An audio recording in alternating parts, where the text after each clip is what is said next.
Gordi ljudi treba da padaju, da se strmoglave malo u neki ambis i da se podignu odande, zato što gord čovek o sebi ima visoko mišljenje, a svi smo mi pomalo gordi. O tome smo razgovarali u nekim prethodnim videima kada smo se pozivali na to da gordost treba da se ukroti u nama i da treba u tom smislu da budemo bolji ljudi. Padovi su neminovnost našeg života, ali te padove treba dočekati ne samo smelo, nego ih treba dočekati kao nešto što je našem biću veoma potrebno.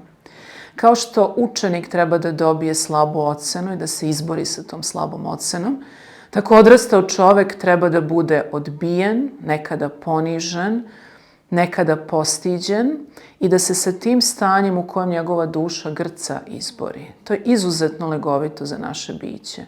Ukoliko se stalno napajamo hvalospevima, ako mislimo da su svi ljudi na našoj strani, da svi o nama misle dobro, onda smo zapravo na krivom putu. U našoj gordosti, prepotentnosti i sujeti je potrebno da se ona nekada strmoglavi u ambis i da je nema, makar na trenutak, i da razumemo veoma dobro da smo, iako slabi, jaki, uprkos tome koliko smo jaki, slabi, i da nas neće svi voleti, da se nećemo svima dopasti, što više da će možda tek retki poželeti sa nama da ostanu, ali to je život i to je sazrevanje.